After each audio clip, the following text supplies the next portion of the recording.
I was born and raised as a Muslim in Cairo, Egypt. Anti-Jewish, anti-Christian. Hello and welcome from Israel. Well, university students that are protesting, they never even been to Israel. They don't even know where Israel is. They don't even know where the West Bank is, Yehuda Sharon. They don't even know where Gaza is. But, those kids that are protesting for the universities, wasting their parents' hard-earned money. Anyway, I need you to hear this and take out 10 minutes of your life to listen to a Muslim woman who grew up in Gaza. She's still a Muslim woman, and she will tell you exactly how it is.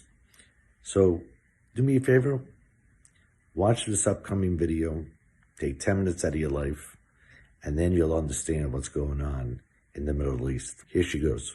I was born and raised as a Muslim in Cairo, Egypt, but I grew up as a child in the 50s in the Gaza Strip. And the reason I was in Gaza was because Gaza at that time was part of Egypt. I attended Gaza elementary schools where we learned hatred, vengeance, retaliation. Peace was never an option. The concept of peace was something foreign. Actually, the word peace was never even mentioned in the services of any mosque. We recited poetry every day in the school, wishing upon ourselves to die as martyrs. I used to see girls reciting this poetry while they're crying. They would wish upon themselves to die as a martyr. See, our value system was about victimhood, thinking of ourselves as victims, or to be a martyr, to go kill everybody and die as a martyr, either a victim or a martyr. There is nothing in between. Women don't go to mosques, but we used to hear the service of the mosque either on radio or on TV. And I remember every Friday prayer, the sheikh would be, at the end of the sermon, he would curse, may God destroy the Jews and the infidel and even the Christians and non-Muslims. And he would call non-Muslims the enemies of Allah. If you grow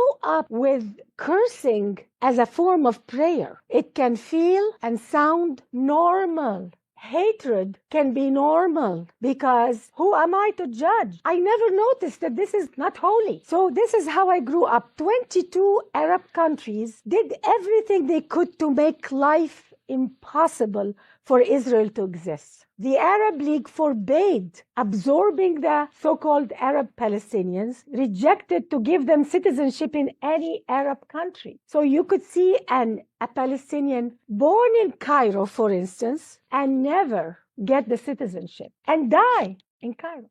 They are born and die in Syria, a Palestinian, and they never get a citizenship. Why? Because the Arab League wanted the Palestinian problem never to be solved.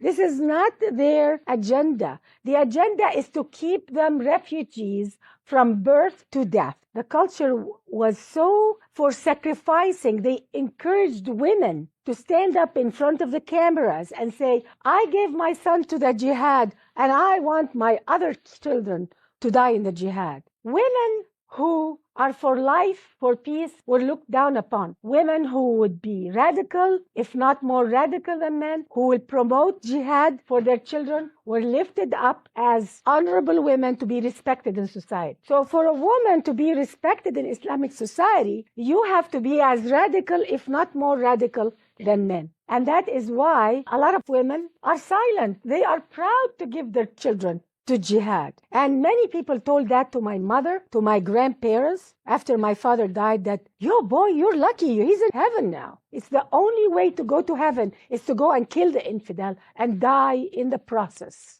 The Arabs of Israel were pushed constantly, they are rejected from being absorbed and constantly pushed against the borders with Israel in order to keep the problem alive. The Arab world doesn't have a shortage of land. If you look at the Arab world from the Atlantic Ocean, Morocco, all the way to Persia, from Turkey all the way to Sudan. At that time, when I was a child, the Sinai was practically empty desert. Nobody lived in the Sinai. Like today, there is Sharm el-Sheikh, all the nice beaches. This was a military zone. And there is absolutely no need, no pressing need for Arabs to be so dwelled on wanting to throw the Jews in the sea.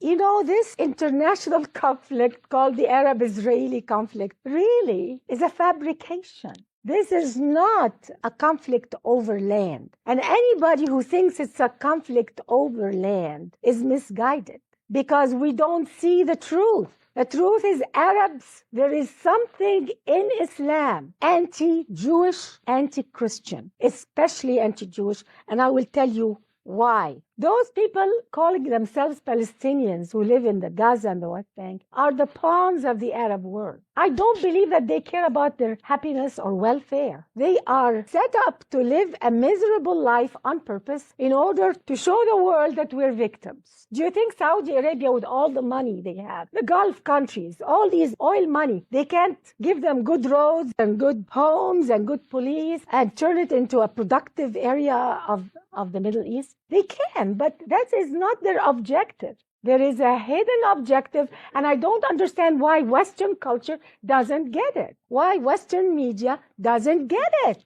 It's so obvious. So the unemployed people in Gaza and the West Bank, all this high unemployment, where do they go to work? Do they stand on the border of Egypt to get a job? Do they stand on the border of Syria or Jordan? No. They line up on the borders of Israel, the very people they are supposed to kill. It's a very unnatural way of living, and nobody sees it, but they go and blame Israel. They compare the living standard of the West Bank and Gaza with Israel, a democracy, the only democracy in the Middle East. Why don't they compare the living conditions of Gaza and the West Bank with Egypt, with Syria, with Jordan? And if they do, they will find that the standard of living is even higher than many areas of the Arab world. But Western media are too lazy to compare apples with apples. They want to compare apples and oranges. I don't know, how can I call Western media ignorant? They should not be ignorant.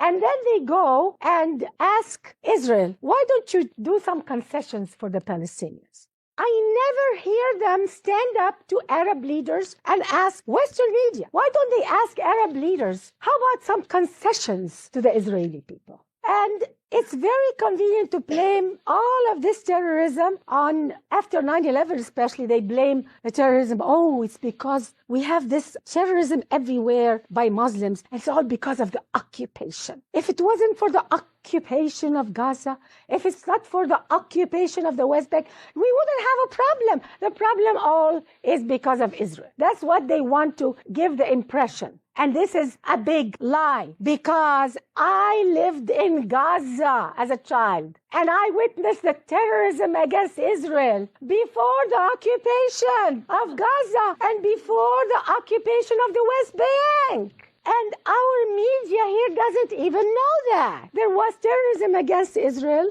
before the occupation. So people who are Arabs who claim that they are doing terrorism now because they want freedom, democracy. No, there is no freedom and democracy in any Arab country, let alone the West Bank or Gaza. So we have to really call a spade now. This is too serious to just take all these lies and look the other way. Because it's very, very hard to know the truth if you rely on Arab media, if you rely on the culture around you. And because of life in an oppressive society, I moved to America. I moved to America in the end of 78, 79. And my life completely changed. And one time I wanted to go to attend a synagogue and a church because I was curious. I thought they were going to curse the Arabs the same way we cursed them in our mosque. The holiness of the place.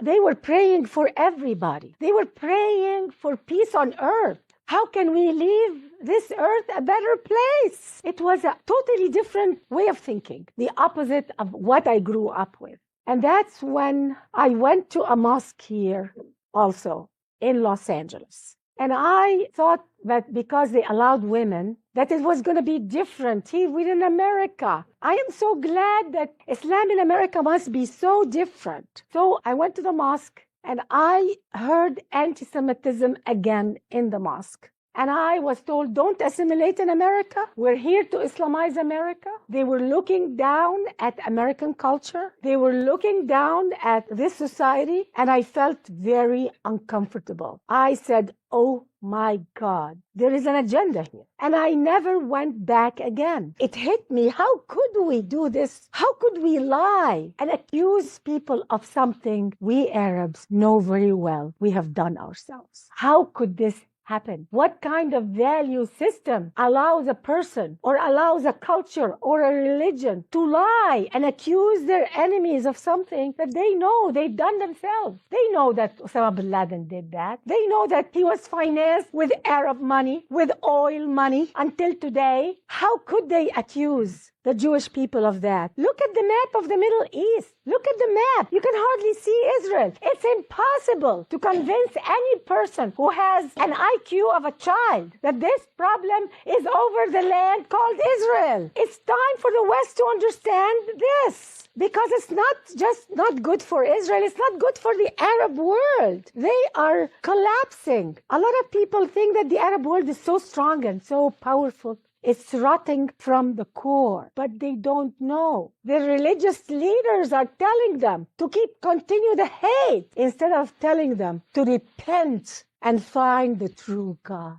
the love and the friendship. In the eyes of many Muslims, in the eyes of Islam itself, Jews and non-Muslims, they call them the kafir, the infidels. They don't deserve the truth, they don't deserve justice, and they don't deserve mercy. How can this happen? And we accept it and we don't stay. No, the Arab world will never have freedom and democracy when the hatred is number one, when the jihad is number one, when killing your enemy is number one, when you're fixated on lies and slander. You will never have peace and democracy. Nobody asks this question. Why all this lies and slander against the Jewish people, against America? They call America the great Satan and Israel the little Satan.